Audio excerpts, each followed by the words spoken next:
नमस्कार। आज हम बात करने वाले हैं इंसान और आर्टिफिशियल इंटेलिजेंस की इस बढ़ती हुई रेस की। क्या जो टेक्नोलॉजी हमने बनाई वही हमसे आगे निकल जाएगी? चलिए आज इसी बड़े सवाल को थोड़ा और गहराई से समझते हैं। तो चलिए सीधे सबसे बड़े सवाल से ही शुरू करते हैं। क्या टेक्नोलॉजी इंसानियत पर हावी हो जाएगी?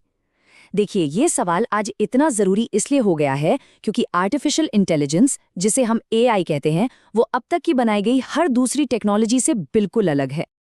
अच्छा, इस सवाल का जवाब ढूंढने के लिए ना हमें थोड़ा सा पीछे जाना होगा, इतिहास में। उस दौर में जब टेक्नोलॉजी हमारे दिमाग के लिए नहीं, बल्कि हमारे शरीर की ताकत बढ़ाने के लिए बनाई जाती थी। सदियों तक तो यही होता रहा। टेक्नोलॉजी ने हमारी शारीरिक ताकत को बढ़ाया। जैसे एक कार या ट्रेन बनी तो हमारी चलने की शक्ति कई गुना बढ़ गई। लेकिन सोचने समझने का काम वो हमेशा से इंसान का ही रहा।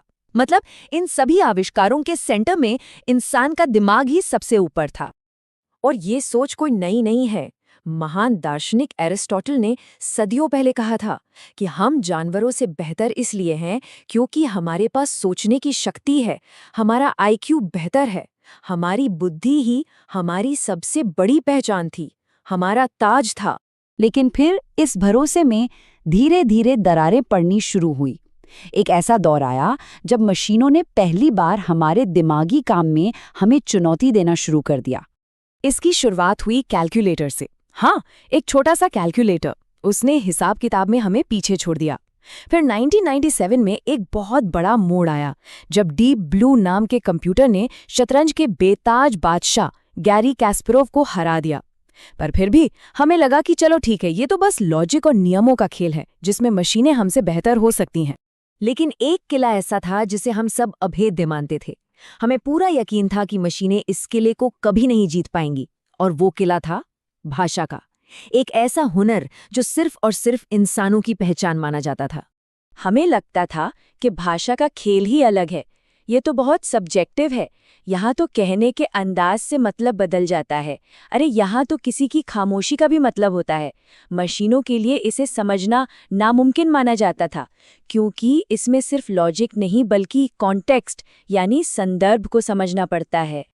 लेकिन फिर एंट्री हुई लार्ज लैंग्वेज मॉडल्स की यानी एलएलएम्स की। ये ऐसे एआई प्रोग्राम हैं जिन्हें खरबों शब्दों पर ट्रेन किया गया है ताकि वो भाषा के पैटर्न को समझ सकें। और नतीजा ये कि जो मशीन ट्रांसलेशन कुछ साल पहले तक एक मजाक लगता था, आज वो टेक्निकल मामलों में इंसानों से भी बेहतर अनुवाद कर रहा है। पर रुकिए, भाषा को जीतना तो बस एक ट्रेलर था। असली क्रांति, असली कहानी तो एक दूसरी ही चीज में है, और वो है स्पीड। एक ऐसी रफ्तार जिसकी हम और आप कल्पना भी नहीं कर सकते। इस स्पीड को समझने के लिए जरा इस नंबर को देखिए। 1 सेप्टिलियन। ये होता है 1 के आगे 24 जीरो, मतलब एक अविश्वसनीय रूप से बड़ा नंबर। सोच कर दिमाग घूम जाए। अब देखिए असली जादू। एक बहुत ही मुश्किल क्वांटम कैलकुलेशन है।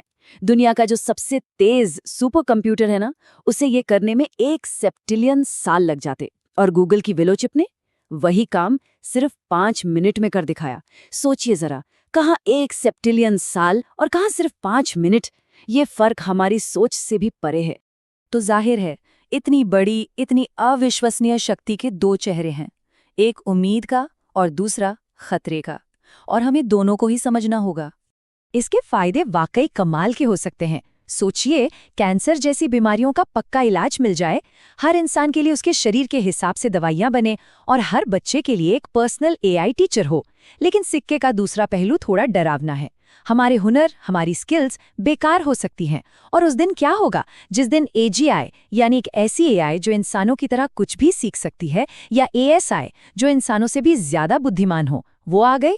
उस दिन शायद इंसान इस ग्रह का सबसे बुद्धिमान जीव नहीं रहेगा।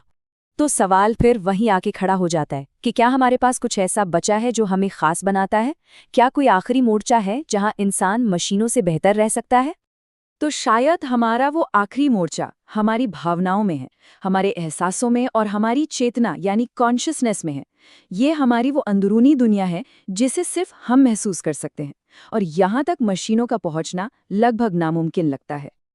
लेकिन सबसे बड़ा और आखिरी सवाल यही है, क्या हमारा ये आखिरी किला भी पूरी तरह से सुरक्षित है?